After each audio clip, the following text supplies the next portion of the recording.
Shalom, shalom, queridos irmãos. Esse é o primeiro episódio, né, do podcast. Então, estamos aqui com um convidado, um grande convidado, uma pessoa da palavra mesmo, um irmão incrível. É o primeiro episódio e eu escolhi o irmão porque é uma admiração pessoal que eu tenho dele, né?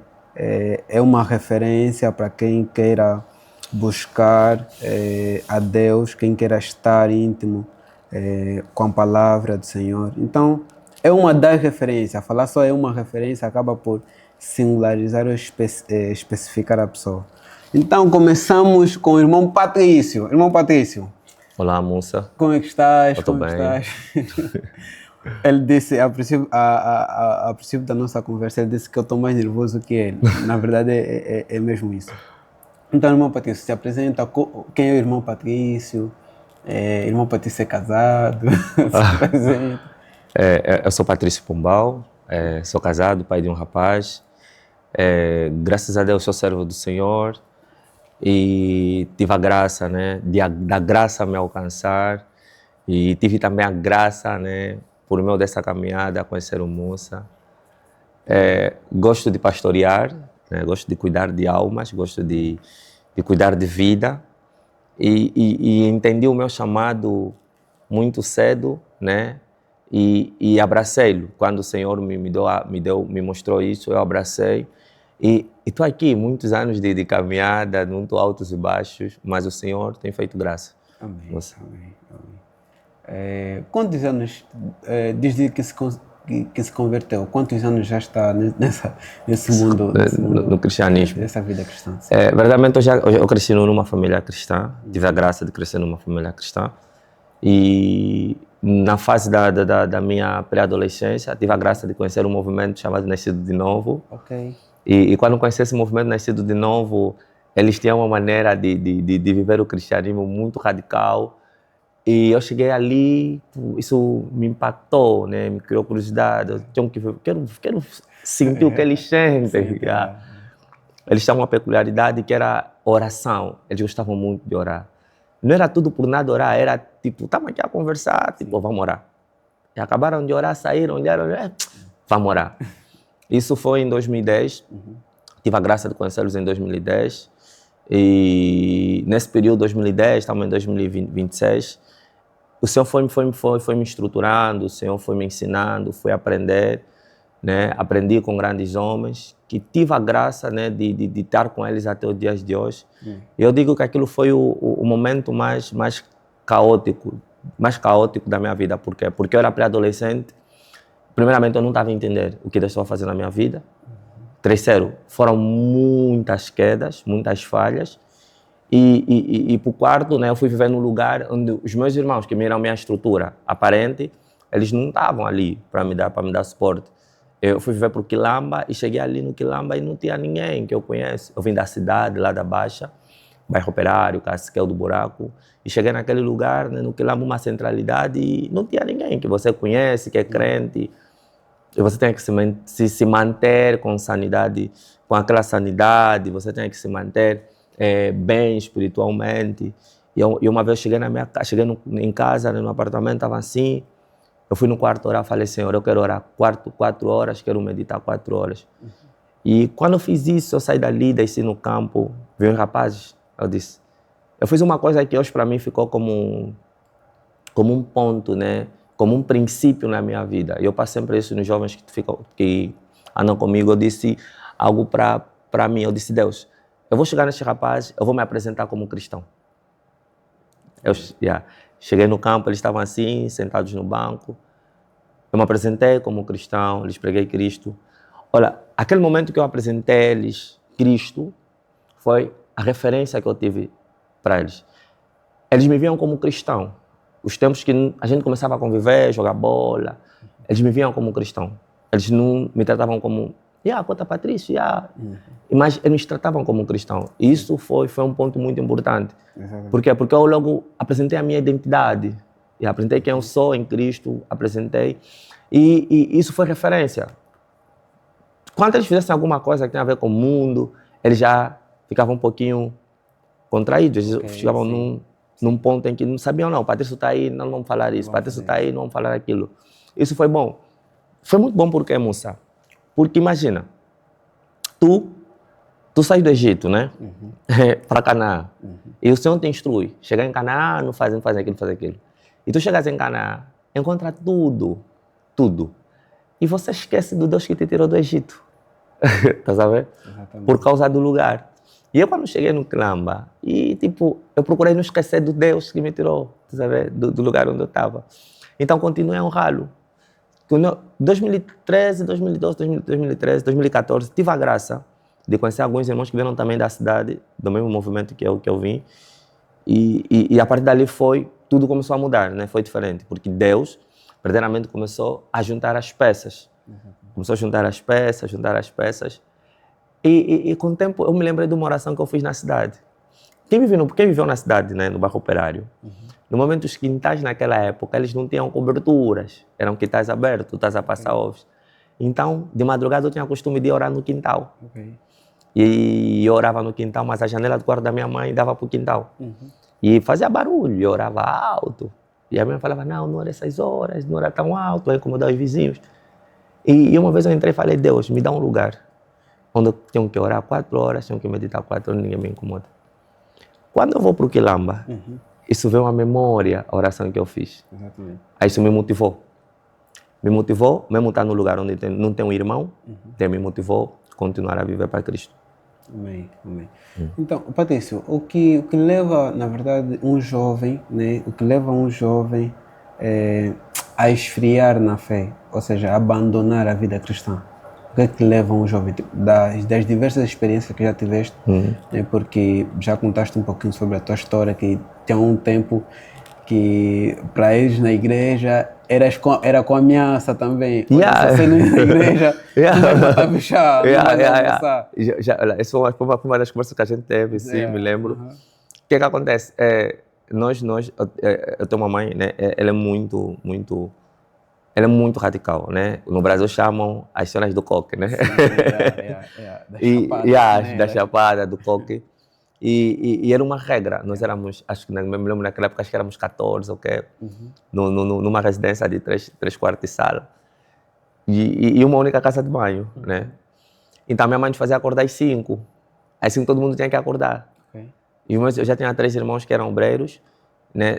4, 3 meninas e um rapaz, né, que eram obreiros. E tu tinhas que acordar, tomar banho, às 5, tá já pronto. E se você não tomasse banho, né, não fosse a igreja naqueles momentos, não irias comer. Era uma coisa de que todos tinham que ir na igreja no domingo. E trancavam a porta. Ninguém fica em casa. Bom, eu tive aqui a pensar, na verdade, a nossa conversa, muito antes do programa, nós tivemos aqui uma pequena conversa sobre a questão do Paulo.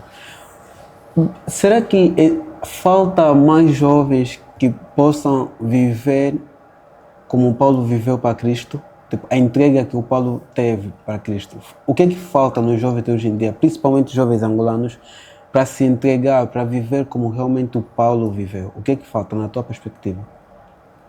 Ao longo desse tempo, essa pergunta já rolou muito a minha cabeça e até encontrar uma resposta. Mas teve um momento que eu compreendi, né, por que Paulo viveu daquela forma e nós atualmente temos essa dificuldade de ver como Paulo. Já houve homens, né, a literatura cristã conta a história de vários homens de Deus que viveram como Paulo viveu, né?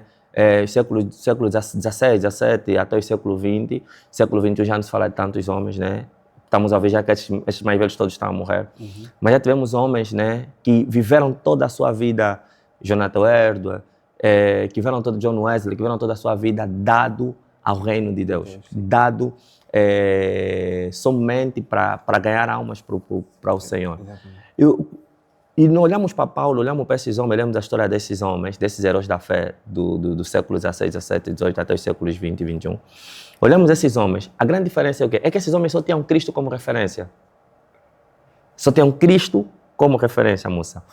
Se nós olharmos atualmente, os jovens, né? Os jovens agora, eles têm os homens de Deus, como referência. Exatamente. É exatamente isso. É aí Exatamente. porque já não temos homens como Paulo, Exatamente. no século XXI. Exatamente.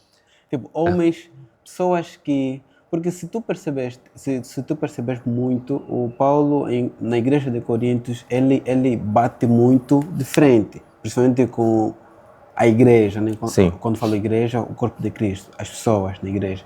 Porque, 1 de Coríntios, né, capítulo 3, Paulo fala muito sobre, aborda muito sobre,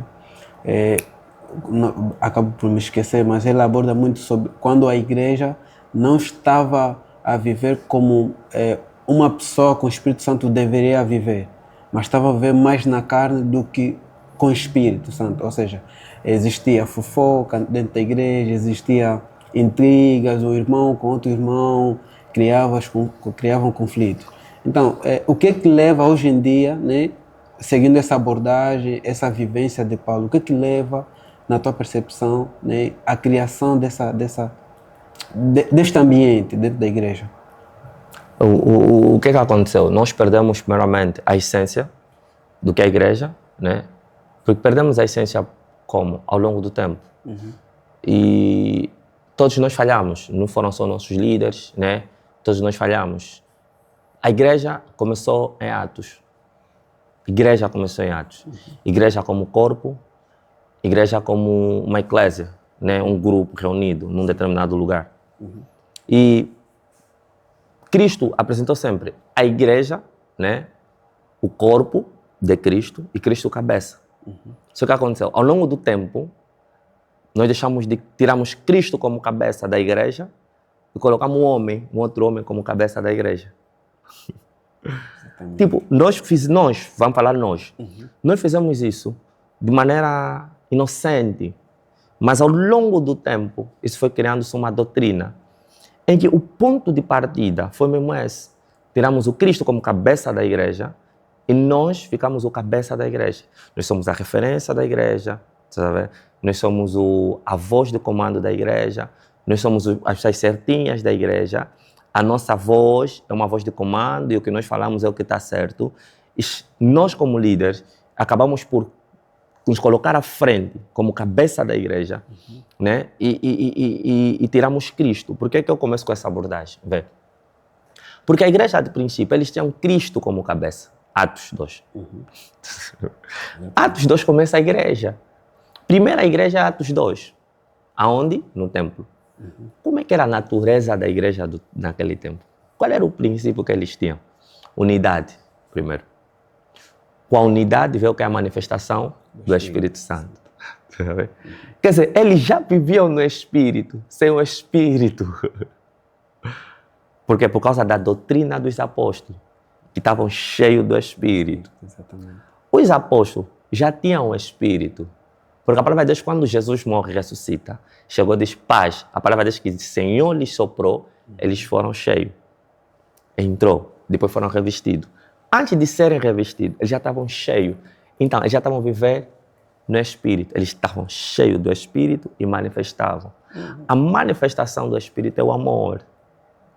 Por isso que a igreja era uma igreja próspera. Você não via que a igreja... Você não viu na igreja de Atos questões que tinham na igreja de Coríntios. Mas entende a igreja de Coríntios? A igreja de Coríntios estava junto. Tinha gentios e tinha judeus. Sim. Quando começa já essa mistura de gentios e judeus, né? E vem depois aquela questão de diversidade. Uns defendiam que eram de Paulo, estás a ver? Sim. Cabeça. Exatamente. Outros defendiam que eram de Apolo, cabeça. Outros são de Cefas, cabeças. O que acontece? Que quando eu começo a tirar Cristo como cabeça e coloco Musa como cabeça, então eu esqueço as doutrinas de Cristo.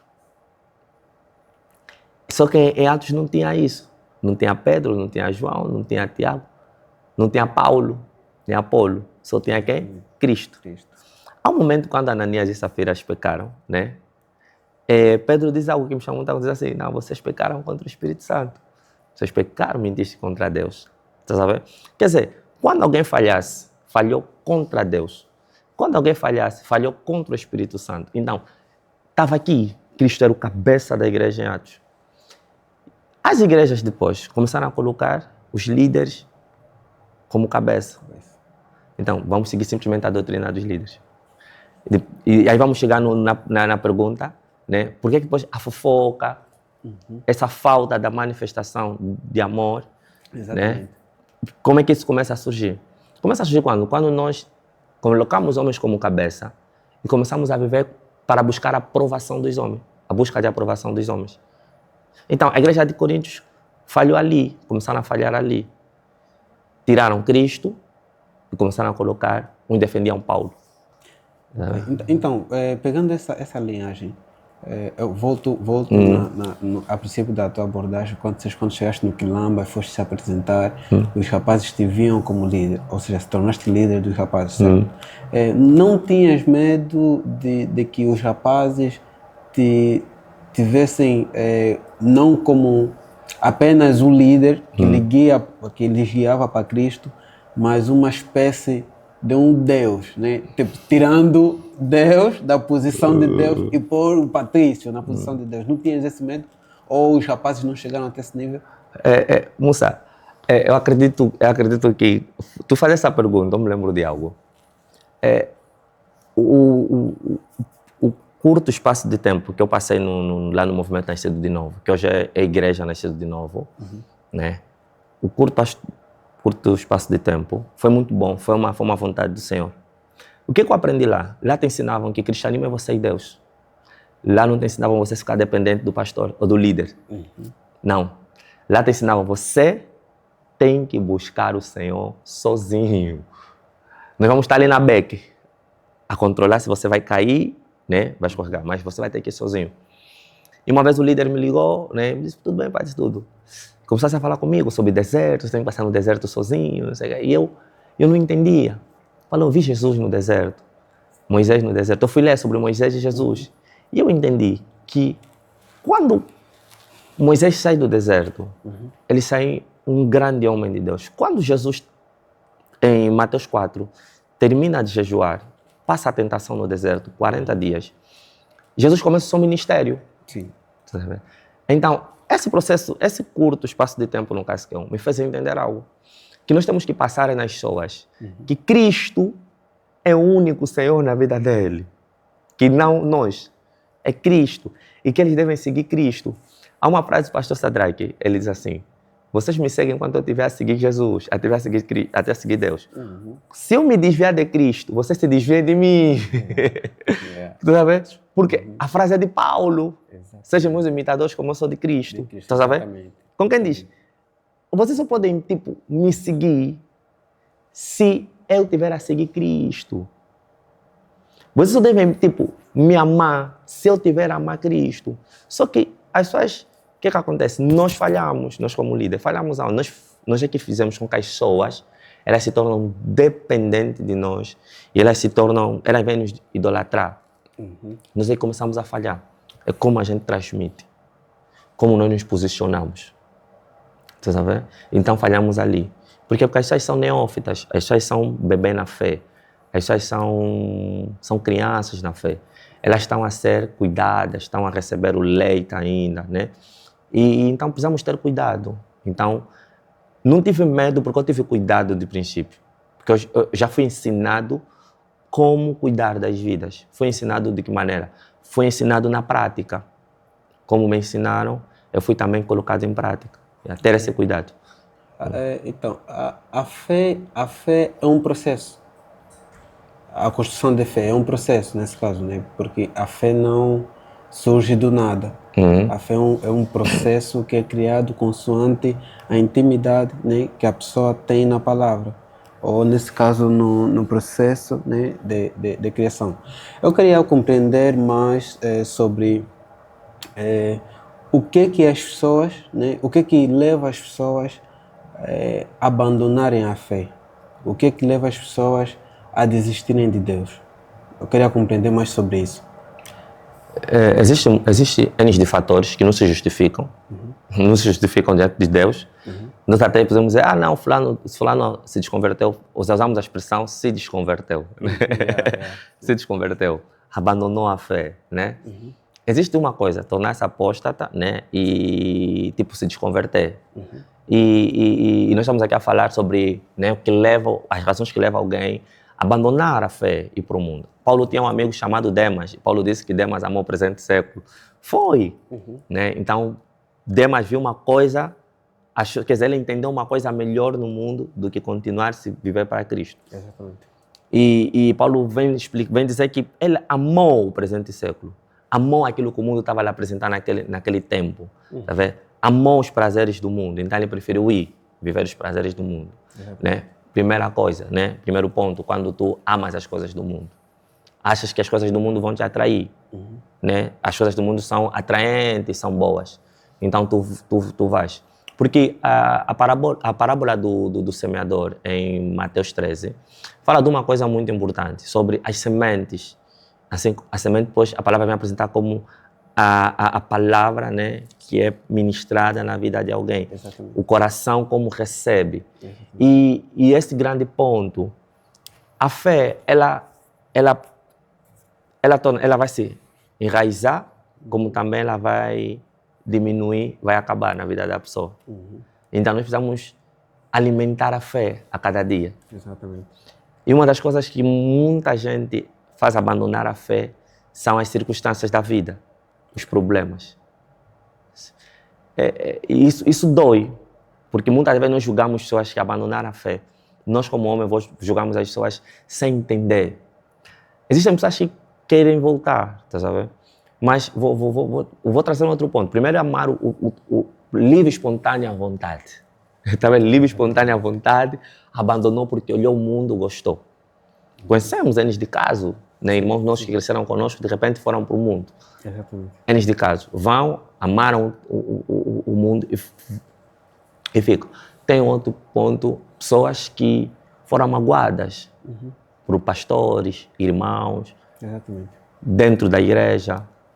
Foram feridas e por causa da dor, né, não superada, eles abandonaram. Eles entenderam que todas as igrejas são iguais e o reino magoa, o reino vai te magoar, o reino vai te ferir. E eles abandonam, foram magoados. Foram de livre e espontânea vontade, outros por causa da dor, da tristeza, abandonam. Outros vão porque se tornam apóstatas. Eles pecam e não vão recorrer ao Senhor. É este ponto que eu quero chegar.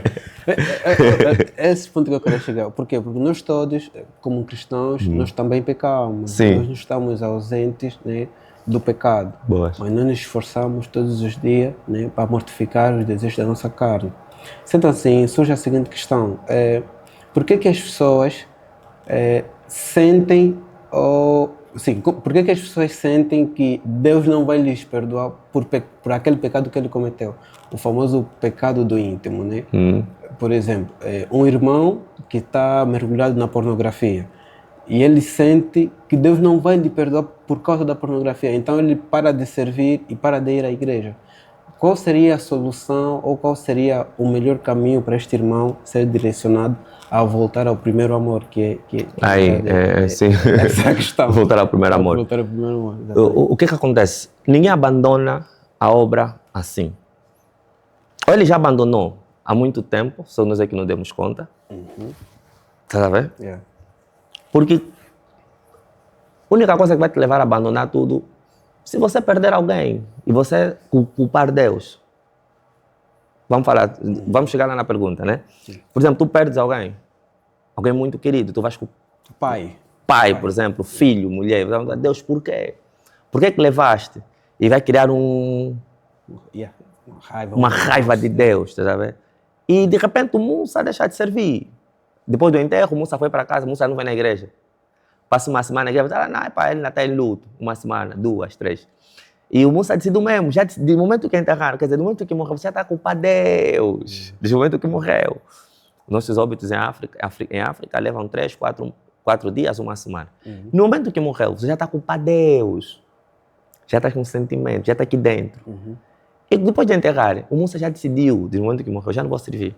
Eu tenho servido ao Senhor esses anos todos, dei toda a minha vida. E como é que isso está a acontecer comigo? Tu abandonas já ali. Isso é um caso particular. Acho que já aconteceu com o Ediclides. Não? É um caso particular, né? Do Musa é um caso particular. Sim. Mas para aquele que vive uma vida de pecado, né? Que muitos querem rotular os pecados, pecado de intimação, essas coisas todas, que é o pecado de pornografia, ele vai ouvir uma palavra. Vai ouvir uma palavra primeiro de arrependimento, na igreja, por um vídeo, por um irmão, Sim. para lhe trazer à memória que ele estava em uma vida de pecado. Por quê? Para ver o arrependimento em seu coração. Ele se arrepende o primeiro dia. Boas. Vai viver uma semana, 2. Na primeira oportunidade que tiver com um smartphone, um tablet, um computador, internet, vai entrar de novo. Vai pecar. Vai pecar, vão lhe pregar.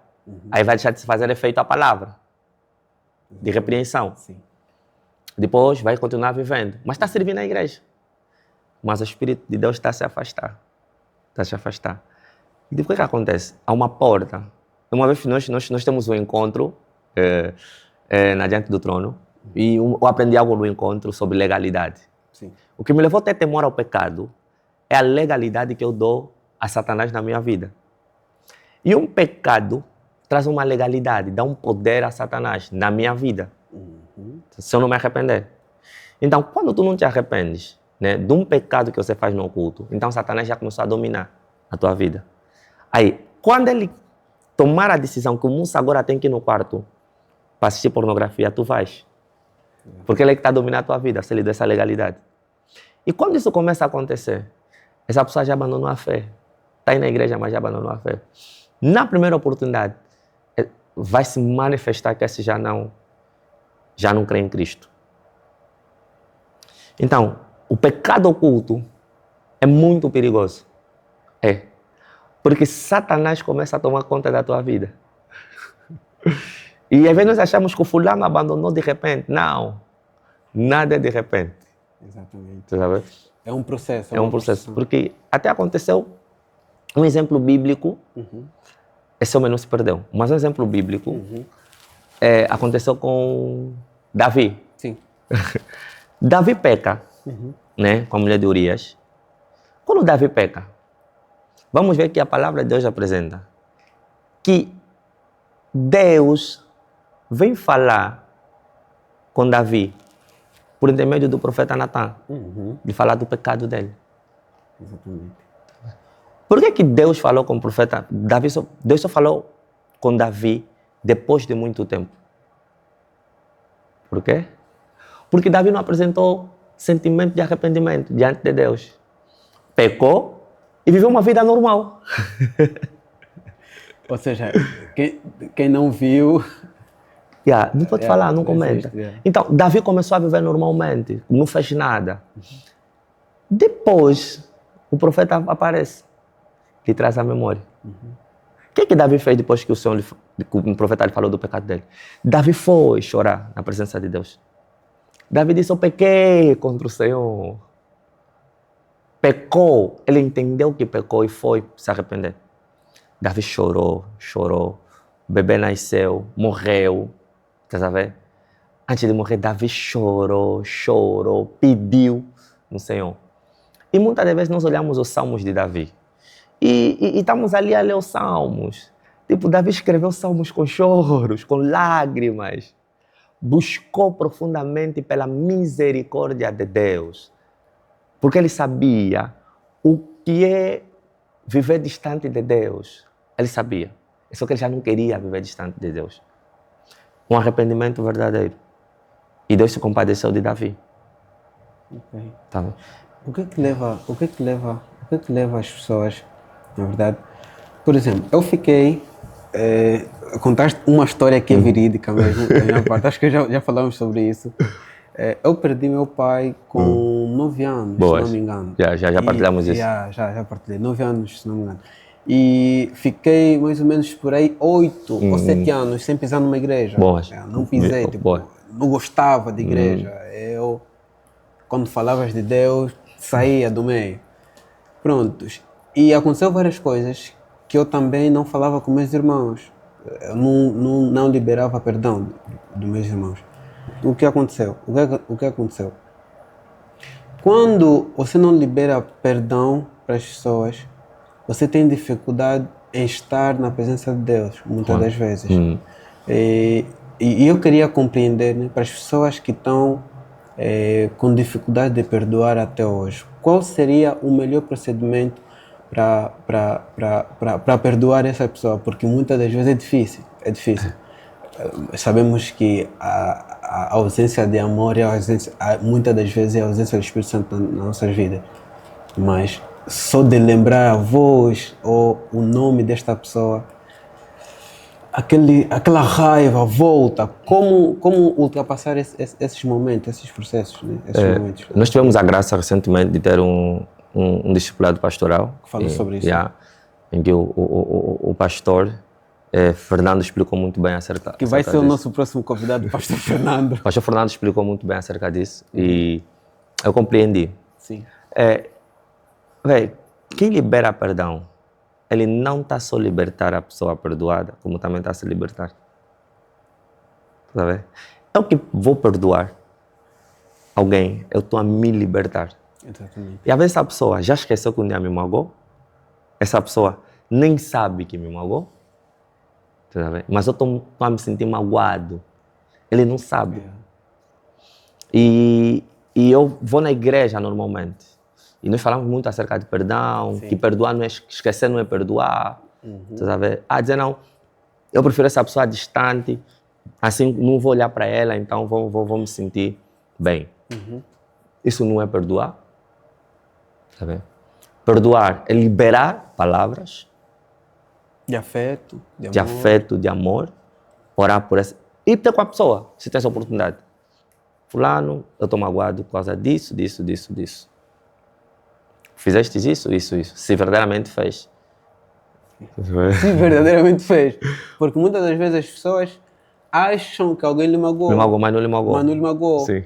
Ou seja, também tem um caso em que, por exemplo, o Patrício disse algo, né? Moça, tu és isso, ou fazes isso. Mas é num senso de brincadeira. Sim. Eu levo muito a sério. Essa pessoa me magoou. E existem pessoas muito sensíveis. E pega aquela palavra que liberaste naquele dia, leva para a vida inteira. Patrício é mau, Patrício me fez isso, Patrício não é boa pessoa, nunca vou lhe perdoar porque me fez passar vergonha naquele ambiente, mesmo que você estava no senso de brincadeira. Aí também chama a atenção na questão da responsabilidade em termos de falar, em questões de falar, né, palavras, declarar palavras ao irmão, porque nós não sabemos o nível de sensibilidade que esses irmãos têm ao receber essa palavra. Patrícia, eu queria compreender também um pouquinho mais sobre a questão do querer servir para aparecer. Do querer servir para aparecer. Meu Deus. Pronto, é um tema muito delicado a ser abordado, mas não podemos fugir disso, porque nós entendemos, nós vimos, né, em muitas situações que há irmãos ou há pessoas que querem servir para aparecer, não querem servir para Deus. Porque muita gente, né, procura visibilidade ao invés da intimidade com Deus. Então, procuram visibilidade, não a intimidade. Não intimidade, exatamente. Qual seria a melhor forma de servir? Qual seria a melhor forma de servir? Porque muitas das vezes há ministérios que você serve, és obrigado a aparecer, né? Há ministério que você serve que és obrigado a aparecer. E o irmão não está lá para aparecer, está lá para servir. A compreensão de que o irmão só está lá para servir a Deus e não para aparecer, surge de onde? De onde vem essa compreensão? Repete só a pergunta. De onde surge a compreensão de que o irmão não está a servir para aparecer, mas servir para Cristo? O desejo primeiro. O desejo, no teu coração. Primeiro o desejo. O servir começa no coração. O servir não começa na ação. Se no teu coração você deseja servir, então quando você estiver a servir na ação, quando você estiver a praticar a ação de servir, do serviço, quando você estiver a praticar o serviço, tu vai fazer com amor, porque o desejo parte em ti. Paulo disse uma coisa: ai de mim se não pregar o evangelho. Era o desejo do coração dele. Mas uma coisa que Jesus fala, ele quando chega encontra as pessoas a mexerem a venderem no templo, No final ele diz uma coisa que eu guardo até hoje, ele diz assim, o zelo da tua casa me corrói. Quer dizer, o interesse de as coisas na tua casa irem bem, tudo em conformidade, isso me corrói, isso me toma, tá sabendo? Exatamente. Então, o servir começa no coração. Amar primeiro as coisas de Deus. Se tu não tens o desejo... Acima de tudo, começa primeiro a amar as coisas de Deus. Quando tu começas a amar as coisas de Deus, tu começas a ter zelo pelas coisas de Deus, zelo por Deus. O zelo pelas coisas de Deus, o zelo por Deus, é que te levam a servir primeiro na intimidade, não na visibilidade. Tá vendo? Porque você está primeiro no íntimo, a desejar no Senhor servir. Você está primeiro só você e Deus. Começa você e Deus. Quando começares a servir, será uma coisa natural. Por que hoje as pessoas servem mais para terem visibilidade? Porque elas não desejam isso. Nunca vai servir sem amar primeiro. Amar a Deus acima de tudo. O serviço começa no amor. Por isso é que Jesus diz uma coisa que as pessoas negligenciam. É assim, muitos são chamados, mas poucos escolhidos. Os poucos escolhidos são aqueles que servem na seara. Fala, olha, a seara é grande, poucos são os ceifeiros. Por que poucos são os ceifeiros? Mas são muitos chamados. Se o Senhor chamou muitos para servir, o Senhor chamou muito, mas por que a seara não tem ceifeiro? Porque são poucos que trabalham na seara. Uns só estão a olhar, outros estão à espera, os outros que estão a trabalhar, os outros só estão a gerar peso. Então, o servir começa primeiramente aquilo que Davi fez. Davi primeiro começou a se preocupar com as coisas de Jessé, seu pai. Quando ele lutou com o urso, ninguém estava lá. Quando ele defendeu as ovelhas do pai dele, ninguém viu. Quando Deus lhe escolheu, ninguém estava lá. Então, quando tu começas a servir no oculto, Deus te escolhe, Deus é que vai te buscar. Deus é que sabe onde vai te colocar. É sério, moça. Porque você começou a servir no oculto. Se o moça começa a servir, por exemplo, né? Tens habilidade na imagem, som, isso tudo. Mas tu começas a servir numa igreja pequena. Mas nessa igreja pequena, você serve de todo o teu coração. Quando são te colocar numa igreja grande, o zelo não muda. Porque você já começou a servir ali. Então você sabe o que é servir ali. Eu sirvo... Não, eu vou falar de mim, não vou falar de outros. Mas eu conheço um homem, não vou falar de mim, vou falar do homem que eu conheço, Rogério Oliveira. É um irmão que eu cresci com ele. Aquele irmão tem zelo para servir. Ele vivia no Zango 2, mas ele tinha paciência todos os dias ir para o Quilamba dirigir estudo bíblico. Às vezes não tinha para onde dormir, porque o Quilamba não é semelhante lá na nossa periferia, né? Sim. Em que você tem o teu quarto no quintal, teu amigo pode ficar aí 1 mês, 2 meses, né? Um apartamento, a pessoa saiu do quarto logo na sala. E às vezes o dono da casa quer ficar ali à vontade e não tem como. O Rogério vinha incansavelmente e eu ficava a observar. Observava simplesmente o irmão Rogério ia servir. E eu queria entender onde é que vem a paixão dele. Isso me impactou muito. E eu entendo que antes de nós irmos num departamento, num ministério, né, para servir, devemos ter amor por aquele lugar. Eu sempre fugi do ministério de intercessão, mas sempre gostei de cuidar de pessoas. E aí vem esse dilema. Se você já gosta de cuidar de pessoas, por que você não entra na intercessão? Exatamente. Você sabe? Já fui convidado N de vezes para entrar na intercessão. Eu disse que não. Eu não vou entrar na intercessão porque você está a me pedir. Porque eu não senti de Deus que eu tenho que ir. Tá sabendo? Autorização. Autorização. Deus não me disse que tens que servir aí nessa área. Exatamente. Se eu for, é porque o Musa me pediu.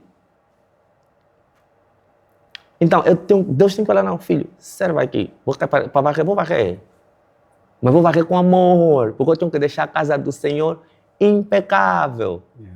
Vou estar na intercessão. Como é que você é da intercessão, mas você distrata o irmão? Então você não está a servir por amor, nem com amor. Você está a servir para ser visto. O servir para ser visto nota-se no trato para com o irmão. É muito simples ver quem está a servir para ser visto, quem está a servir para não ser visto. É o trato. Porque todos os ministérios nas igrejas, né, elas estão ali sempre para nós servirmos alguém, Sim. não a igreja. Exatamente. A intercessão está ali para orar pelos irmãos. O ministério de louvor está aí para adorar, trazer a presença de Deus para os irmãos. Sim. O pastor está a ministrar para os irmãos, então ele tem que ministrar com amor. Você sabe? Exatamente. Quem está lá na porta no protocolo tem que receber com amor. Quem cuida das crianças tem que cuidar com amor, porque é filho do irmão. E essa vida, essa criança mais vai ser um homem de Deus. Quem está no Ministério do Departamento de Evangelização tem que ganhar almas com amor. Quem ensina deve ensinar com amor. Então, quando tu fazes com amor, né, tens essa paciência com amor, então não tem como você fazer as coisas para ser visto. Mas temos na igreja irmãos que fazem as coisas para ser visto. E você às vezes pergunta, mas como é que pode? Ele desse ministério faz isso, mas ele distrata as pessoas. E nós temos muitos irmãos que distratam. Ah, não, sou do louvor. Tem a mídia para mim, tá sabendo? E eu acho que, e depois vou pensar, não, como eu estou aqui, eu sou do ministério de louvor, eu estou a adorar, então eu estou a servir o Senhor, estou a ser visto. Mas o verdadeiro serviço não é ali onde você está. O verdadeiro serviço é no culto, como você trata os teus irmãos. O Musa pode fazer grandes lives, grandes coberturas, em grandes eventos. Mas o verdadeiro serviço, Deus não olha ali. Deus olha como você tem agido com justiça para com teu irmão. Como você se importa com a vida do teu irmão. E nós servimos muitas vezes para os pastores nos verem. Exatamente. É onde nós nos perdemos. Exatamente. É sério. Exatamente isso. Só que torna-se muitas essa maturidade, né? essa sensibilidade de compreender que o serviço não é para os homens, mas para o Cristo. Você nota que até grandes homens da igreja, né? Grandes homens que você admira na igreja da fé, estão a servir para homens, não para Cristo. Vamos voltar na nossa conversa do princípio. Exatamente. Voltamos no princípio, em que tiramos o Cristo como cabeça deste corpo, exatamente, da igreja, e colocamos os homens. Exatamente. Sabe? E olha que as pessoas não compreendem quando é que tiraram Cristo e meteram o homem. Não entendem, não compreendem. Muitas das vezes só estão a servir, só estão a fazer. Mas ter aquela sensibilidade com que, não, calma aí, até neste ponto acho que estou a pôr o homem em cima de Deus. E não pode ser, tem que relaxar. Talvez o homem, o varão, já está intenso, já está lá, está intenso. Para ele, não, está a servir a Deus, está a servir a Deus. Ou seja, volta no tempo em que, para falar com Deus, tinhas que falar com o sacerdote. Com o sacerdote, sim. Sim, e sacerdotes direcionar a Deus. Mas eles não compreendem que isso já foi, né, cortado. Você já pode falar diretamente com Deus. E essa compreensão dos homens, como surgiu, sendo que são homens da palavra, imagina. Eu tenho uma admiração por Patrício, né? Homem da palavra, por aí fora. E eu, de alguma forma, entendo, né? Eu vejo que o Patrício está a servir ao homem e não a Deus. E só que eu não consigo ir falar com o Patrício também. Por que acontece isso? Será que é o desejo de ver o irmão a cometer erro, ou é a falta de intimidade que impede o irmão a ir falar sobre o pecado? Sendo que tem um dos discipulados que o pastor disse que o teu pecado me afeta. Sim. Tá sabendo? Se você pecar, eu tenho que te ralhar, tenho que te chamar a atenção. Sim, sim. Porque me afeta. Só que muita gente, o senso de inveja, né? O senso de inveja na cabeça já subiu tanto. E quando vê um irmão que serve ou que servia muito, tá a pecar, ele não vai lhe puxar. Ele fala, não, aí tá a pecar. Ele deixa mesmo pecar, para as pessoas lhe verem que esse irmão... Esse pecou. Exatamente. Esse falhou. Assim, tudo se resume em falta de amor. Exatamente, Tudo se resume em falta de amor. Quando você tem inveja do ministério do irmão, do serviço do irmão, você tem falta de amor. Porque o zelo do irmão pelas coisas do Senhor, porque ele entendeu a importância do reino. E você não. Então você tem que buscar também entender a importância que o reino tem. Então quando tu vês o teu irmão tá a pecar, tu tipo, nós temos nós como seres humanos, maus, né, por natureza, nós desejamos, né, vai para todo mundo ver, para ele estar exposto, queremos ver o irmão a estar exposto.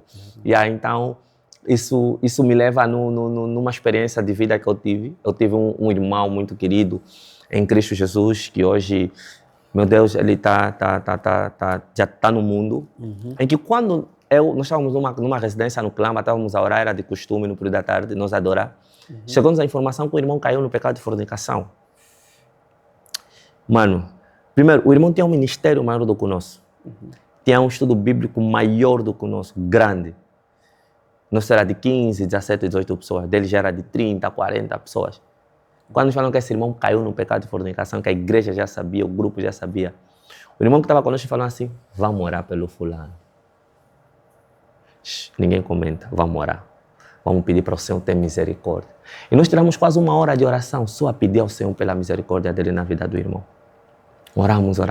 Olha, quando acabamos de orar, eu saí dali triste, porque o irmão pecou, com raiva, tá sabendo? Pecaste por quê? Tipo, eu já tinha divergência com esse irmão, já tínhamos bate-boca, tá sabendo? Porque os estudos bíblicos eram próximos, depois aquela tendência que o irmão tinha a percepção que você está a roubar a ovelha dele. E era tipo, sabe quando aquele homem chega bem orgulhoso e diz a Davi que matou Samuel enquanto dançou? Pensando que tipo, Davi vai lhe coroar, vai lhe colocar agora como coisa. E Davi pegou, lhe matou. Tá vendo? Porque diz, você está sendo, se toca no ungido do Senhor. Tipo, poderia estar feliz como aquele homem. Ele caiu em pecado, agora vamos ver. Agora vai estar exposto. Eu fiquei triste porque alguém me despertou. Vamos orar pelo irmão que pecou.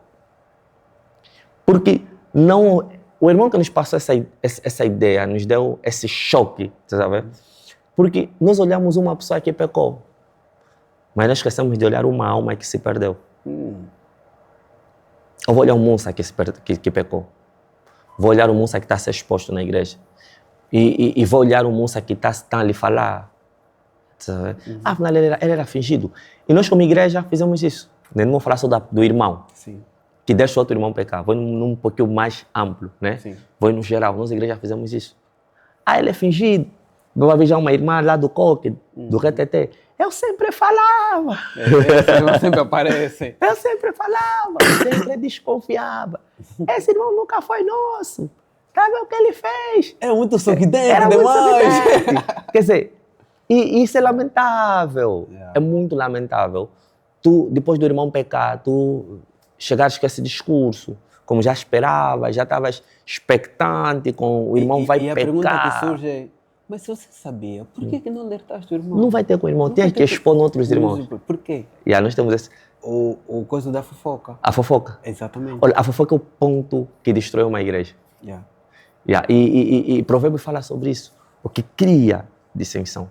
6 coisas o Senhor odeia. A 7ª é que o Senhor abomina. O que cria. E a fofoca tem isso. Essa peculiaridade. Exatamente. De criar essa destruição dentro da igreja. É exatamente essa questão. Por sermos um ser já pecaminoso, né? O pecado já vive em nós, torna-se um pouquinho difícil, né? Passarmos um tempo sem pecar, a não ser que estejamos em jejum anual, 1 ano em jejum, em oração, sem olhar em nada, porque nós pecamos no pensar, no falar, no estar.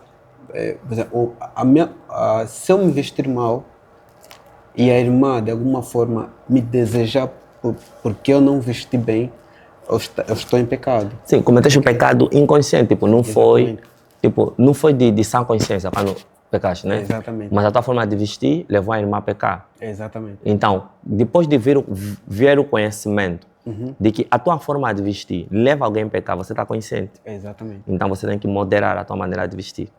Você tá vendo? Santidade não está na vestimenta. Mas quem é santo sabe vestir, saiba vestir.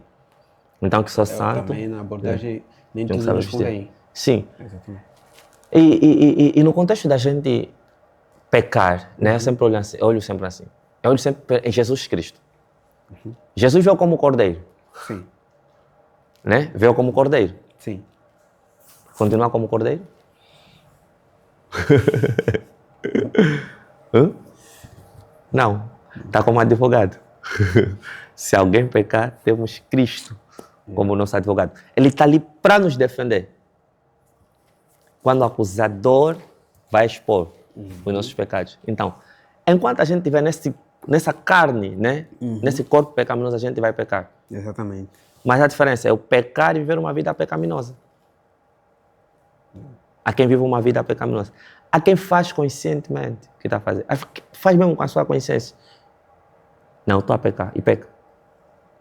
Eu estou a pecar, eu estou a errar. E essa questão do culto racional? Qual é a percepção que tens sobre essa questão do culto racional? A percepção que eu tenho do culto racional, eu tenho que saber quem eu estou a adorar. Eu tenho que saber o que é que eu estou a adorar. Eu entendo o culto racional é saber quem eu estou a adorar, como eu estou a adorar. Eu quando começo a ter essa percepção, quem eu estou a adorar, isso gera em mim temor. Como eu estou a adorar, isso me gera temor. Porque eu já sei, quem eu estou a adorar não pode merecer qualquer tipo de adoração. Exatamente. Sabe? Então isso nos gera temor. Porque a Bíblia diz, né, que o princípio da sabedoria é o temor a Deus. Então, a necessidade de nós entendermos isso. Eu entendo dessa forma, culto racional a Deus. É ter o temor, eu entender que não, eu estou a adorar alguém, né? Esse Deus que eu estou a adorar é o Criador de céus e da terra, é o Deus grande, é o Deus Todo-Poderoso. Então, eu tenho que saber como adorar. Ok. 1 de Coríntios, capítulo 3, versículo 4, o Paulo diz: quando diz, eu sou de Paulo, e outro, eu sou de Apolo, não acham que estão a julgar por critérios mundanos? Quem é Apolo e quem é Paulo? São apenas servos que Deus utilizou para os evangelizar, cada um fazendo o que o Senhor lhe encomendou. Eu plantei, Apolo regou, mas Deus é que fez as sementes crescer. Muitos têm, voltando no tema da troca de lugares, né, de altares, nós metemos os líderes acima, né, de Cristo. Mas o Paulo deixa aqui claro, né, a igreja. Não achas que isso falta também nas igrejas? Os pastores, nesse caso os Paulos e Apolos, deixarem claros a igreja, porque é aquilo que disseste, nem todos, né, são antigos na palavra. Nem todos são, nem todos leem. Okay. Porque, por exemplo, uma pessoa, um servo novo, né, na palavra, ele precisa ser cuidado. Sim, precisa receber os cuidados. Exatamente. Sim. Então, ao receber esse cuidado, há necessidade de dizer, né, olha, eu não sou Deus, sou apenas um servo que estou a utilizar, né, aquilo que é o direcionamento de Deus para te evangelizar, para te direcionar, para te educar. Então, não me tenhas como um Deus, mas me tenha como como um professor, um pastor que te tem para te direcionar. Não achas que falta esse direcionamento da parte de alguns líderes cristãos? Porque eu acredito que alguns líderes querem serem adorados mesmo. Sim. Vê o posicionamento de João Batista. Ele primeiro estava a batizar, já queriam lhe colocar como profeta. Exatamente. Ele negou já isso. Ele disse, eu não sou Cristo. Eu só estou preparando o caminho, eu não sou Cristo. Vem alguém maior do que eu. Começou já a excluir, tirar já isso da mente dos judeus. Começou já a excluir isso. Porque imagina, há muito tempo que não houve profeta em Israel. E aparece um João Batista. Já de barba, todo rústico. Assim diz o Senhor. Arrependem de vocês, está vendo? E nós temos esse entendimento que João Batista poderia chegar e dizer que não, me adorem. Ele começou a se excluir. Eu não sou Cristo. E quando ele vê quem é maior do que ele havia, ele diz, você está vendo? Eu que preciso ser batizado e vem você a mim. Reconhecer a grandeza. Só que existem homens de Deus que eles fazem de propósito. Eles querem ser temidos pelas ovelhas. Eles querem ser temidos, querem esforçar respeito e querem ser adorados. É sério. E existe um determinado tempo em nossas vidas, nós como lideramos vida, que também queremos ser reconhecidos pelos nossos liderados. E existem mesmo homens de Deus que querem ser o ponto das atenções na igreja. Querem ser os chamados de pai. Pai.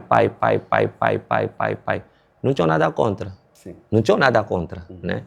Não tem problema nenhum nós chamar de pai, né? Pai. Mas acaba uma coisa muito, muito peculiar. É que depois nós deixamos de ver Deus como pai. E vou começar a chamar só, vou te ver como pai. Sim. O chamar tanto de pai, eu vou esquecer de Deus. Exatamente. É exatamente que é o isso. pai. É exatamente isso. Vai criar um hábito. Pai espiritual. Pai espiritual. Pai. Abraão era pai na fé. Por isso é que o povo de Israel focava-se mais em Abraão. Yeah. Temos Abraão como pai. Mas o que isso tem a ver? Yeah. Tá bem? Até desse aspecto, depois de suscitar filhos. Tá bem? Quer dizer, e nós temos essa peculiaridade como líderes, né? Cuidamos de vida, de pessoas. Deixar com que as pessoas nos chamam de pai. Só que nós não estamos a dar conta. O grande problema é que a gente está criando no futuro, na vida dessa pessoa. Exatamente. Inocentemente, eu estou a deixar isso acontecer. Não, é pastor. É irmão. Só que futuramente essa pessoa que está sempre a chamar de pai, ele deixa de ter Deus como referência para ir resolver os seus problemas, deixa de ver Cristo como referência da resolução dos problemas, só vai chegar quem? Yeah. O pai. Papai. Então isso também leva alguém a confundir Deus com as falhas humanas, dos homens, nesse caso. Sim, quando o homem falha, acha que Deus é que falhou. Quando o homem que falhou, o homem que falha, pensa que é Deus que falhou. Por causa dessa confundição. Né? Confundir isso. Yeah. Você vai confundir.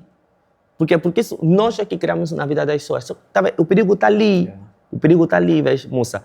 Que de tantas pessoas nos chamarem de pai, essa pessoa depois vai nos ver como uma pessoa, vai ver na posição de Deus. O problema é como elas vão nos ver, não é como nós nos posicionamos. Nós não vamos nos posicionar, por exemplo, como pai, mas vamos deixar com que essas pessoas nos tratem como pai. Vamos gostar.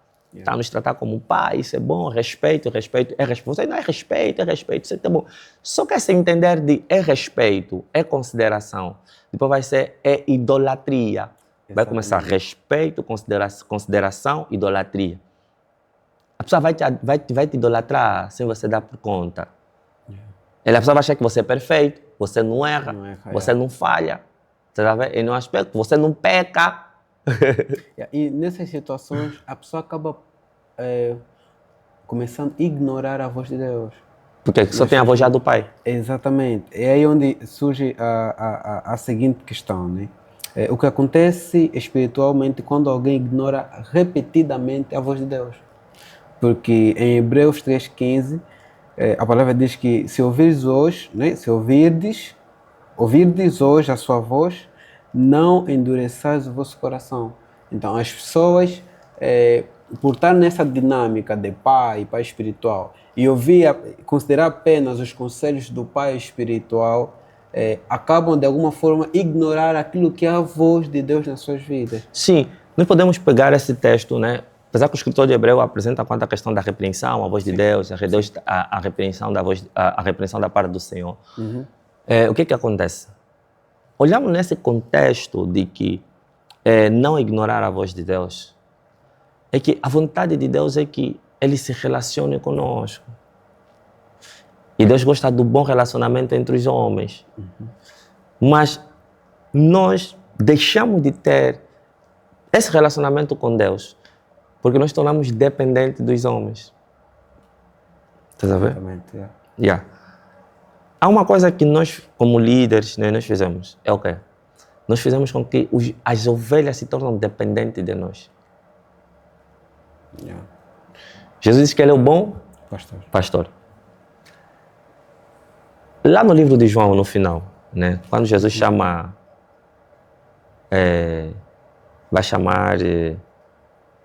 Jesus vai chamar os discípulos, né?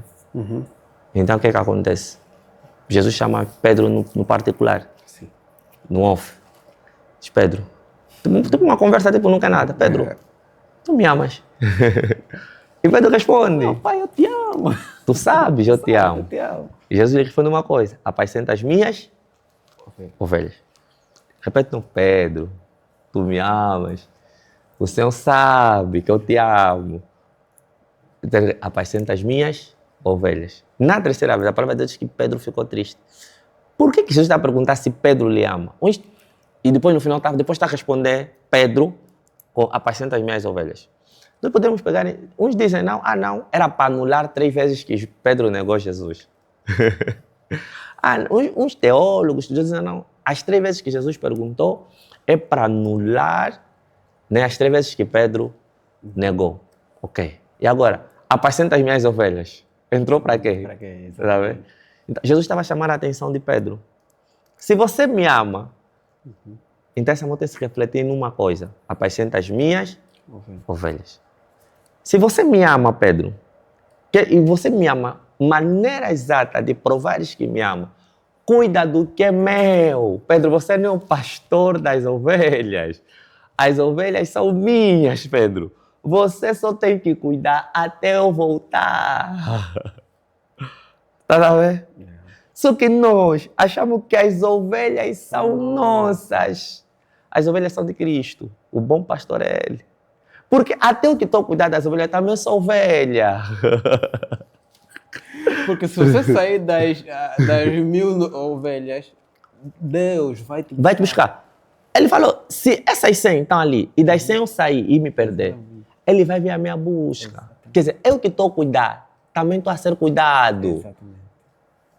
Então, eu não posso pensar literalmente que as ovelhas são minha propriedade. Você é uma delas. Você é uma delas. Mas para você ser a ovelha crescida, madura, então tens a responsabilidade de cuidar dos teus irmãos. Eu tive esse entendimento o ano passado, da parte do Senhor. O meu temor pelo Senhor aumentou. E eu guardo isso. Muitas vezes entendo essas coisas quando eu estou a orar. Ou quando eu estou a orar, eu compreendo essas coisas de Deus. Eu não sou dado a grande conhecimento da palavra. Mas uma coisa que eu conservo, uma coisa que eu guardo, é o zelo pelas coisas de Deus. Amém. Não, eu não posso deixar uma ovelha do Senhor se perder, porque eu entendi que não são minhas. As ovelhas não são minhas, as ovelhas não é de nenhum pastor, nenhum líder. É de Cristo. Jesus disse para Pedro cuidar o que era de Cristo. Porque Jesus disse que vai voltar. Ele vai vir regressar para vir buscar. Tá sabendo? Vai vir buscar quem? As ovelhas que ele deixou. Exatamente. Sobre os cuidados de quem? Sobre os nossos cuidados. Então ele vai nos cobrar. Então, pela nossa maneira de entender que é respeito, é zelo pela pessoa me chamar de pai. Só que essa pessoa está me idolatrando. E ela está deixando de ter Cristo como pastor. Tá sabendo? E essa percepção também leva, essa percepção, esse entendimento, só se tem quando se tem intimidade com a palavra. Existem pessoas que têm muito conhecimento da Bíblia. Muito conhecimento da Bíblia. Estudaram muito, tem muita teologia. E eu respeito esses homens de Deus. Quando chegam para ministrar, são mesmo... Mas, Patrícia, o que é que leva alguém a trocar o secreto, né, o secreto com Deus, pela distração do mundo? Demas, imagina Demas, que amou o presente século. É o que o mundo oferece. O que o mundo oferece é aliciante, é atraente aos olhos. Você sabe? E isso todos nós, a mesma proposta que Satanás apresentou a Cristo, Satanás nos apresenta todos os dias. É que nós, se o mestre que é mestre lhe apresentar uma proposta, acha que nós não vamos nos apresentar? Hã? Moça, você acha que Satanás não nos faz proposta todos os dias? Aí que faz. Todos os dias, moça. Aí que faz. Todo. De maneira visível, de maneira invisível. Satanás faz proposta para todo homem de Deus. Todo homem de Deus. E Satanás te faz proposta no momento em que mais precisas. A proposta é transformar pedra em pão. Jesus estava com o quê? Com fome. Alguém que está com fome, eu não vou lhe fazer proposta de carro. Alguém que está com fome, eu não vou fazer proposta, por exemplo, de mulheres. Vou lhe fazer proposta de comida, porque ele tem fome. Alguém que já tem amor ao dinheiro, eu vou lhe fazer proposta de poder, de dinheiro, porque ele já tem amor ao dinheiro. Então, eita, peguei. Peguei. Então, o Satanás, o diabo, né? Ele te propõe consoante os teus desejos. Os teus desejos. Porque as tuas necessidades. A palavra de Deus já apresenta, ninguém tentar se naquilo que ele já tem inclinação. Deus não tenta ninguém. Você tentar naquilo que você já tem inclinação. A proposta é dada segundo que você já tem inclinação. O coração, né? O coração já tem inclinação a uma coisa. Eu tive uma vez um irmão, estávamos a conversar acerca de um grande homem de Deus.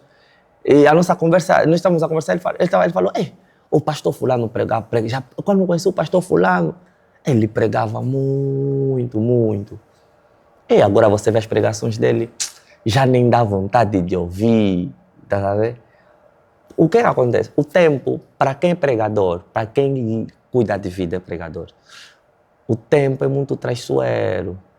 Ou ele te torna mais zeloso a Deus, ou ele te enfraquece. Então você tem que ser homem de princípios no Senhor. Homem de propósitos no Senhor. Você sabe? Porque proposta todos recebem. Não pensa que você foi Satanás te fez proposta, também me fez. Eu preferi rejeitar e continuar vivendo na simplicidade. Sabe? E o pior até não é, se perder com o tempo. O pior é depois justificar que você justificar a tua perdição. Aí surge a seguinte questão, Patrícia. Como tirar o nosso coração da inclinação do pecado? Essa é a pergunta. Por quê? Porque a nossa abordagem direcionou-se a isso. Né? Satanás só nos tenta consoante a direção do nosso coração. A inclinação do nosso coração, sim. Do nosso coração. Então, como tirar a inclinação, né, do nosso coração do pecado? É difícil? Para as mãos humanas, não para Deus. É difícil para nós, porque nós somos naturalmente pecadores. Mas não tem um antídoto, não tem uma maneira de tirar o nosso coração direcionado, nosso coração recaído ao pecado. O que acontece, moça? Todos nós quando aceitamos Jesus, tem sempre um pecado que a gente leva muito tempo para abandonar. Tá vendo? É uma luta enorme. E depois a gente vence. Tem outro pecado que a gente vai começar a adquirir com o tempo. E esse com o tempo, nosso coração vai estar inclinado ali. Por exemplo, o Musa começou o cristianismo muito humilde. As coisas humildes, né? Coisas humildes, essas coisas todas. Você não olhava muito marca de perfume, marca de tênis, marca de roupa. O que te fica bem, cheira bem, você vestiu, você colocou. Se o relógio, se tem marca, se não tem, você diz que te fica bem no pulso, se o fato fica bem, você nunca ligou isso. Com o tempo, Satanás começa a te colocar vaidade no coração. E você começa a ter essas inclinações. Já está preocupado com roupa, marca. Tá sabendo? Então começa a entrar em uma coisa sutil, nas calmas. Não é de repente, é nas calmas. E Deus que chega te alerta. Deus vai te alertar por uma mensagem, Deus vai te alertar por alguém, Deus sempre alerta. Nenhum filho de Deus que está se perdendo não vem dizer que nunca lhe alertaram. Deus vai alertar um moça.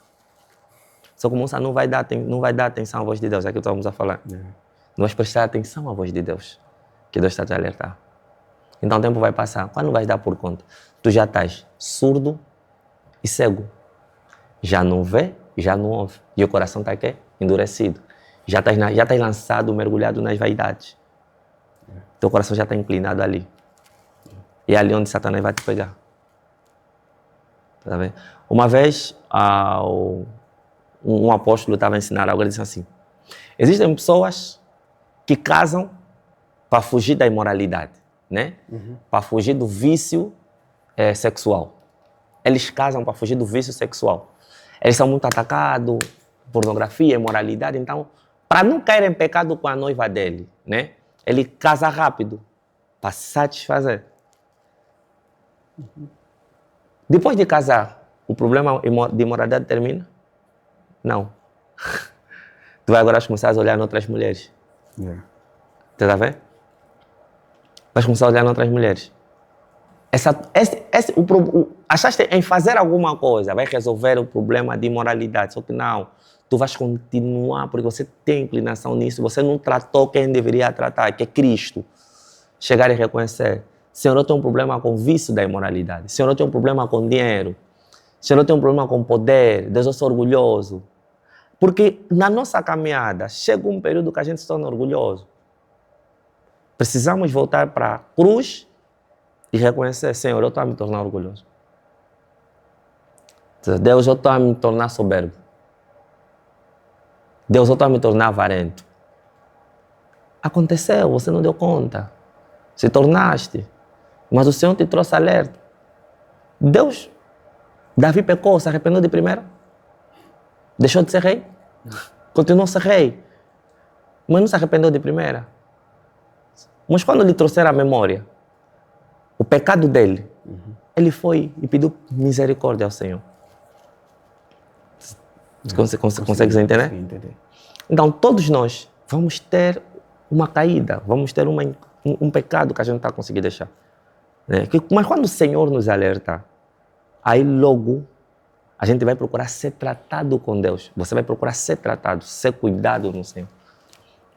Tu vai ser sempre tentado naquilo que você tem inclinação, naquilo que você não quer mudar, naquilo que você não quer deixar, naquilo que você está a conservar, achando que é bom. É ali onde Satanás vai te pegar. É ali onde você vai cair. Existem homens de Deus que se perderam ao longo do tempo, nas suas mensagens, em tudo, no trato, porque ao longo do tempo foram perdendo a essência, foram perdendo a humildade. E teve pessoas que lhes falavam, fulano, já não está assim como antes, fulano, aqui não é assim, fulano, mas é aquela questão, sou pastor, quem é você para me chamar a atenção? O poder subiu. O poder subiu. E Satanás se confortou no teu coração.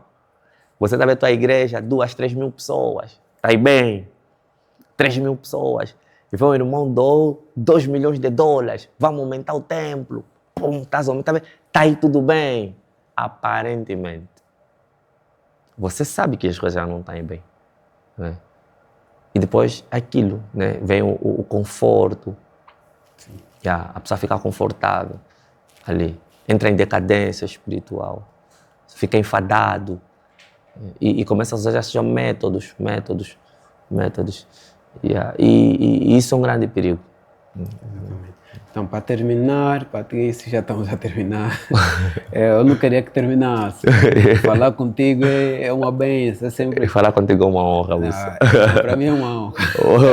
Você tem que ministrar. Você é um homem que se esconde por detrás das câmeras. Eu vou chamar de lá. Há ministérios que tem pessoas para lá. Tá Ok. Eu vou chamar... Por quê? Porque eu acredito... A igreja, nossa igreja fez aquele teste, né? Teste de dons. De dons. O meu foi mais para o evangelista e evangelista, esqueci outro, mas o que me colou mais é o evangelista. Por que ficou o evangelista? Porque através da mídia eu evangelizo, eu levo a palavra de Deus. Tá vendo? Existem pessoas, 3, 4, 5 pessoas, já ouvi testemunho de pessoas que vieram, né, das redes sociais, vieram diretamente para a igreja. Vou te explicar uma coisa. Falando desse ponto, vamos voltar mais à conversa. Posso dizer que o teu chamado não é mídia, é ministrar. Mas pelo fato de você fazer com amor o que você faz, você sabe? Então vidas estão a ser alcançadas. Você sabe? E nós focamos muito no chamado, sem antes começar a servir. Deus vai te chamar, olha, vai ser um grande homem de Deus, você vai pastorear a igreja. Você vai olhar, mas eu sou homem da mídia. Você sabe? Só for uma afirmação, vai faltar confirmação. Tá vendo? Deus falou que vai ser. Mas Deus não está a dizer que o Musa que está a ser ungido para ser rei tem que deixar logo as câmeras para ir ser rei. Entendeu? Davi, que foi ungido por Samuel, não saiu da casa de Jessé, foi logo ser rei. Exatamente. Sabe? Deus falou e selou, mas preparou. Exatamente. Porque no primeiro ano de reinado de Davi bodegou. Me doeu, yeah. Tá sabendo? Doeu, yeah. Mas também soube cuidar. Exatamente. Soube cuidar. Foi o homem segundo o coração de Deus, por causa da justiça. Davi soube perdoar. Davi soube cuidar, soube perdoar os seus inimigos. Então falamos de perdão. Falamos sobre perdão, falamos sobre cuidado, falamos sobre arrependimento, falamos sobre a inclinação no pecado. Davi já não repetiu o mesmo pecado. Yeah. Você vê? Exatamente. Davi soube perdoar os seus inimigos. Davi soube se arrepender dos seus pecados. Exatamente. Davi soube ter temor a Deus. Então toda a nossa conversa pode se resumir na pessoa de Davi. Davi já servia na casa do seu pai. No culto ninguém lhe via. Enquanto Samuel estava a querer ungir os filhos de Jessé, os de boa estatura, Deus queria um Davi que servia com amor. Protegia as ovelhas do pai dele com a própria vida. Dava peito à bala. E quem estava lá para aplaudir? Quem viu? Quem testemunhou? Quem falou, esse mesmo tem que ser rei? Olivi. Quem aconselhou Deus, mete Davi como rei? Ninguém. Então ninguém vai aconselhar Deus quando for para te meter em outro lugar. Ninguém vai aconselhar Deus quando for para me colocar em outro lugar. Para nós terminar, há lugares que eu estou, né, a liderar, que ninguém aconselhou Deus. E eu estou a liderar certos lugares, certos setores que eu amo, que eu faço. E eu faço com amor. Vou fazer com amor. Mesmo a minha esposa reclamar da hora que eu estou a chegar em casa. Eu faço com amor. E quando eu sei que Deus está a contar comigo para aquilo, eu vou fazer porque eu sei que Deus está a contar comigo. Exatamente. Então, eu me alegro por saber que Deus conta comigo. Tu se alegra por saber que Deus conta contigo. Deus conta contigo para que as tuas filmagens chegam em pessoas distantes e aceitam Cristo. Exatamente. Então, quando tu começas a trabalhar dessa maneira, que tudo que estás a fazer em prol do reino, então Deus não precisa de ninguém para lhe aconselhar acerca do moço. Exatamente. Ninguém falou para Deus acerca de Jó. Deus com orgulho falou de Jó para Satanás. Estás a vir da terra? Ok. Viste o meu servo Jó? Homem íntegro. Quem deu testemunho a Deus sobre Jó? Quem chegou no gabinete de Deus e falou, Deus, esse é o relatório de Jó. Jó é homem íntegro, é assim, assim. Esse é o perfil de Jó. Deus não precisa. É onde surge a palavra. Deus recompensa no secreto. É no secreto. Quando as pessoas começam a ver as tuas bênçãos, você viu primeiro. Quando as pessoas começam a ver que você é um homem grande, você viu primeiro, porque Deus te tornou grande no secreto. Deus te honrou primeiro lá.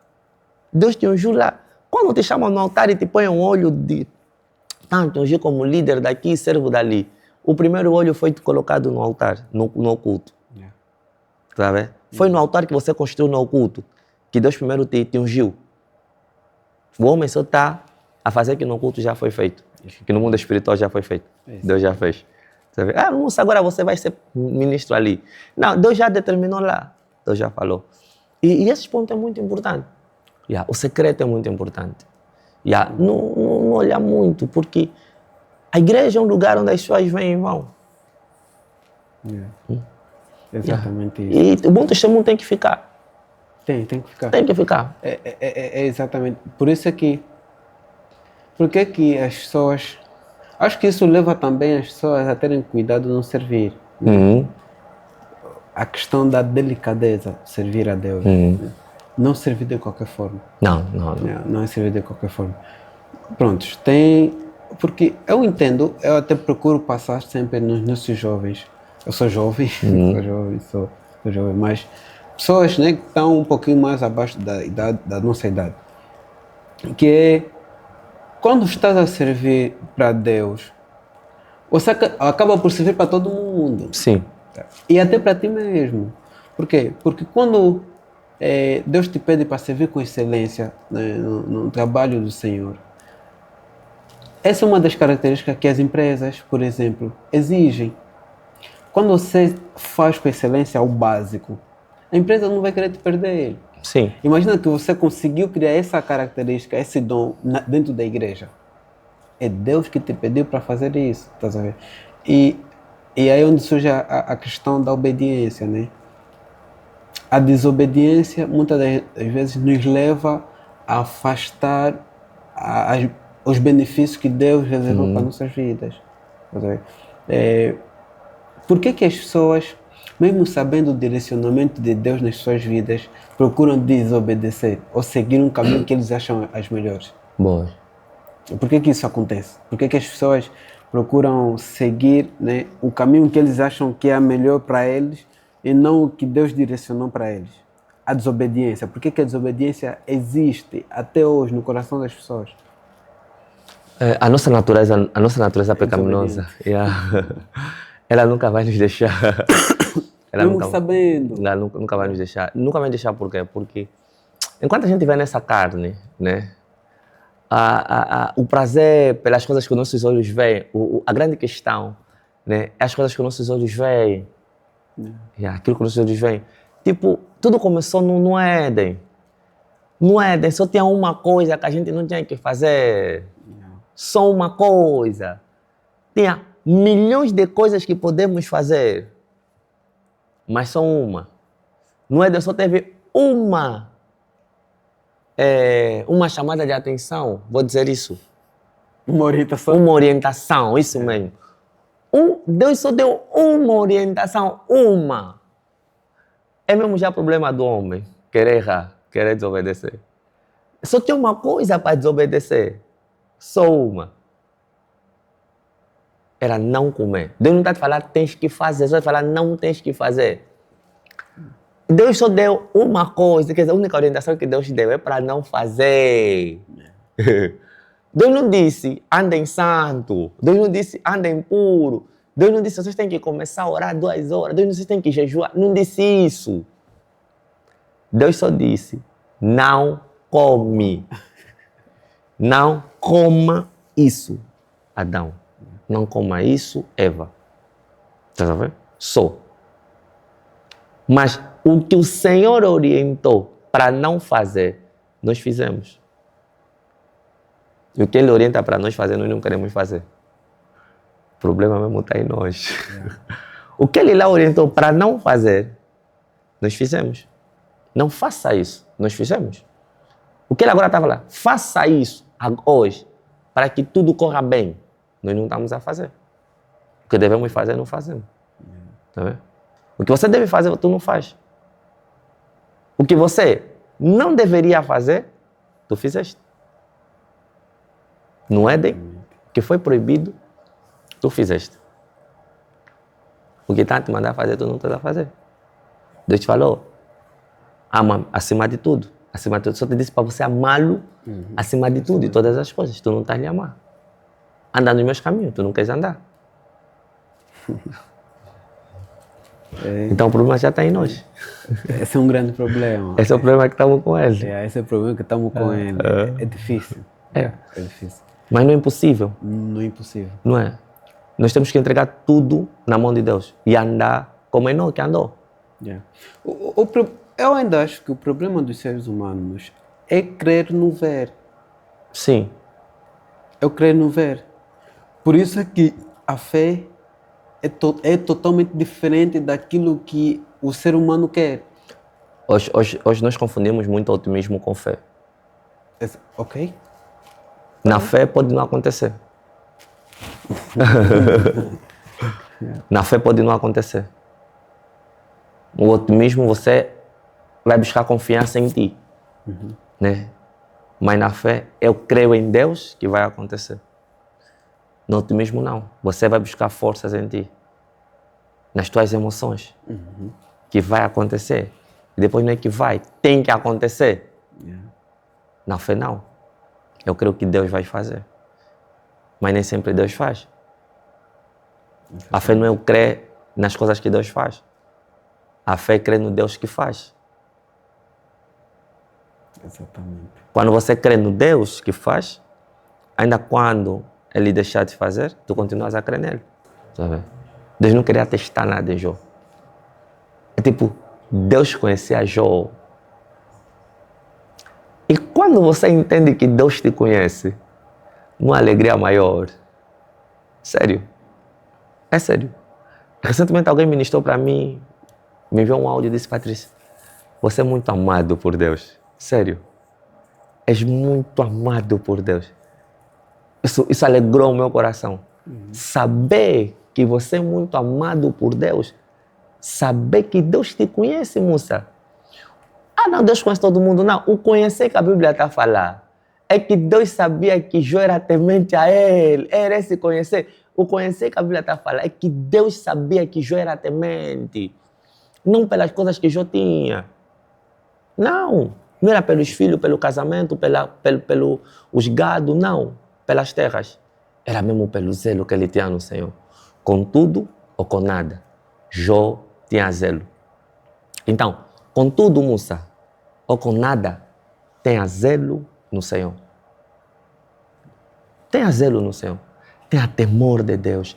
Tenha amor de Deus e das coisas de Deus. Porque nem todo mundo vai ser rico. Então não adianta procurarmos por riquezas. Oras a isso. Ora, Deus me dá uma casa no condomínio. Deus me dá uma casa no Quilamba. Deus me dá um bom emprego. Deus me dá um carro. Também quero ter um plano de saúde. Também quero ter. Mas não tens. Tens que se contentar ir no hospital público. Tens que se contentar andar de táxi. Tens que se contentar ganhar um salário mínimo nacional. Sabe? Porque o Senhor não veio te prometer riquezas. Deus te prometeu um reino. Te prometeu graça. Te prometeu amor. Então, se o Senhor não te der essas coisas, permanece na obediência. Permaneça no zelo. Permaneça no amor. Na boa relação com os irmãos. Respeitar a posição dos irmãos. Respeitar os irmãos. Ver cada irmão superior a ti. Servir os irmãos. Porque nunca sabe quando você vai estar com os irmãos mais. Exatamente. Curto espaço de tempo. O nosso problema é não querer aproveitar os momentos com os irmãos, porque nunca se sabe. Hoje estou aqui com o Patrícia, talvez amanhã não esteja. E vamos depois lamentar. Eu já estive em outros lugares a cultuar. E hoje eu me deparo com ovelhas que eu liderava e eles olham no sentido de que líder está a fazer falta. Está a fazer falta, líder. Ei, líder, não sei o que. Mas talvez não aproveitou o tempo que eu estive com ele. Exatamente. Por causa dessas mudanças repentinas, eu aprendi a amar as pessoas que estão comigo. Eu aprendi a cuidar das pessoas que estão comigo com todo o tempo que eu tenho. Sério, procurei fazer isso. É um moça, vou amar um moça. Eu não sei quando é que Deus vai me falar. Olha, daqui chega, vamos embora. Tá vendo? Mas eu sei que quando eu tive com o moça, teve uma boa relação. Vou ligar no moça, moça, como é que está avançando? Tá bom. Então, é isso, moça. Isso é muito bom. Isso é muito bom. Primeiro, reconhecermos o valor que as pessoas têm nas nossas vidas. Quando você reconhece o valor que as pessoas têm nas nossas vidas, você de alguma forma está, como posso dizer, está a dizer que esta pessoa é muito importante na tua vida. A ausência dessa pessoa na tua vida faz falta, sim. Sim. Ela faz falta. E nós, como cristãos, muitas das vezes não valorizamos ou não percebemos a ausência de Deus na nossa vida por falta de intimidade com Ele. A falta de intimidade com Deus nos leva a não perceber quando é que Deus não está conosco. Quando é que nós tomamos decisão e Deus não está naquela decisão, mas nós percebemos que Deus não está naquela decisão. É falta de intimidade. Nós precisamos voltar a ter intimidade. Sério, precisamos reestruturar os nossos altares caídos. Precisamos voltar de novo a construir os altares. Precisamos não voltar a ter intimidade com Deus. Precisamos. Não é um ponto quem ora mais, quem é mais espiritual. A espiritualidade ela é refletida no trato. É sério. Eu já vi muitos homens a dizerem nível espiritual, estou no nível espiritual muito elevado. Meu nível espiritual. Não, espiritualidade não é ali. homem mais espiritual do mundo, comia com os pecadores. É Jesus. Ou seja, comeu com a pessoa que ele traiu. Tá vendo? Homem mais espiritual, curou lepra, andava com os pobres, amigo dele era pescador. Não julgou a mulher do fluxo de sangue. Não julgou a mulher samaritana que tinha boa de marido. Não julgou a prostituta que limpava os pés. Tá vendo? Quer dizer, nós queremos falar de espiritualidade tipo, em questão de o que mais profetiza, o que quando toca as pessoas caem, o que mais tem palavra de revelação. Não, espiritualidade não se vê ali. Esquece isso. Esquece. Espiritualidade vê como você trata os irmãos. É sério. O trato... Nós, nas nossas igrejas, perdemos isso. Olha, uma coisa que Deus tem colocado muito no meu coração sobre mulheres feridas não podem ferir. Mulheres curadas devem curar as outras mulheres. Eu tenho conversado com muitas meninas na célula a demonstrar isso. A dizer que, pelas feridas que te causaram na vida, não desconta nas pessoas que te amam. E essa... Muitas das vezes as pessoas ferem sem perceber. Sim. Yeah. E aí, nós entramos num debate, numa conversa, eles vão falar, isso é verdade, eu com fulano agia. Tipo, elas lhes trouxe a memória, tá sabendo? Que a gente fere, porque nos feriram. Sim. Porque o nosso estar, falar, nosso vestir, nosso andar, deve refletir a imagem de Cristo. A imagem de Cristo deve ser com tudo com moderação. Exatamente. Tudo. Eu estou a vestir, eu tenho que saber, não. Eu não vou escandalizar um irmão, então vou vestir bem. A minha maneira de tratar as pessoas. A irmão mesmo na igreja, ele te dá olhada, vai te olhar de baixo para cima para ver como é que você vestiu. É sério. Não te dá abraço porque está a cheirar mal. E não é porque você está a cheirar mal. Não és do mesmo grupo, não é da mesma linhagem, não é... Olha, nós estamos com sérios problemas dentro das nossas igrejas que precisamos deixar essas coisas e voltar na essência da boa convivência. Eu tenho que me preparar para vir na igreja com muita ansiedade porque eu vou ver meus irmãos. Está vendo? Tem que haver ansiedade de ir na igreja. As pessoas não estavam a aceitar sair do templo. Em Atos 2. As pessoas não queriam sair dali. Era o trato, as pessoas eram bem tratadas. As pessoas eram bem cuidadas. As pessoas eram valorizadas. Não eram classificadas pelo o nível acadêmico, nível social, nível econômico. Não era por aí. Elas eram amadas por serem pessoas. Não olhavam pelo teu título, olhavam pelo Musa. Não olhavam pelo teu grau ministerial, olhavam pelo Musa simplesmente. É o Musa. Eles não querem saber se é o Musa que trabalha onde, se é o Musa filho de quem. Não, eles só querem o Musa, querem amar o Musa. Exatamente. E seguindo essa linhagem, muitos rapazes dentro da igreja, rapazes, meninas, jovens dentro da igreja, que perdem homens e mulheres da vida deles porque eles estão a selecionar seguindo os seus padrões, os seus parâmetros, não parâmetros de Deus. Esse é um fórum, né? Esse é um fórum que a gente tem que conversar. Né? Temos que conversar preparar bem, temos que preparar bem, né? Tem que preparar bem, porque esse é um ponto que deve ser abordado aqui, deve ser falado. Há um ponto também que eu creio que um dia a gente vai ter a oportunidade de falar. Sim. É sobre links. Links. E na igreja por causa dos links. Por causa de link. Tipo, eu entendo que link no reino de Deus não existe. Eita! Não existe link.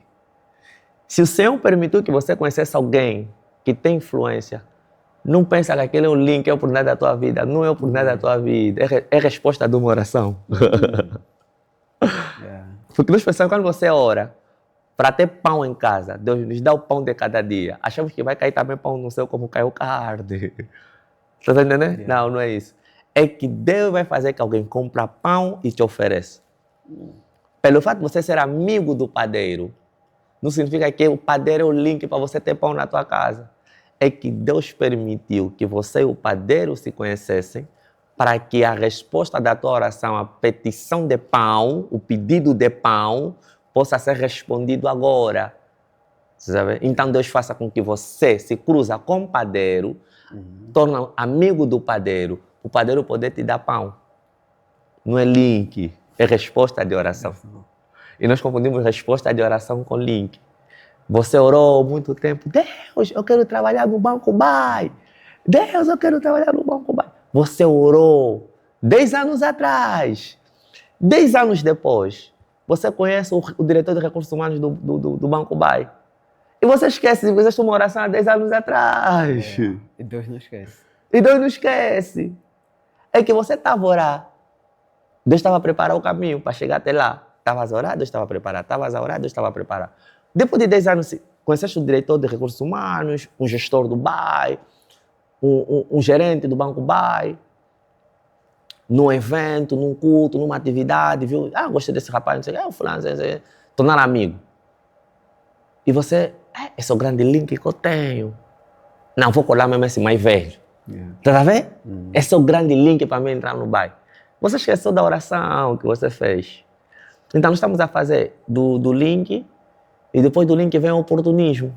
Irmãos, oportunismo. Tá a ver? Oportunista. Oportunista. Irmão oportunista, irmão oportunista. Ele quer colar no irmão porque sabe que o irmão tem influência. Tá a ver? É onde vem a falta de amor. Estamos a tocar o altar. Estamos a trocar. E você coloca já aquele irmão como ponto da tua vida. Você já não ora. Porque a tua dependência de conseguir um emprego naquele lugar é o irmão. Já não oras. Já não ora, já não tira tipo um momento de comunhão. As últimas falas então para os irmãos que estão a nos ouvir. As últimas falas.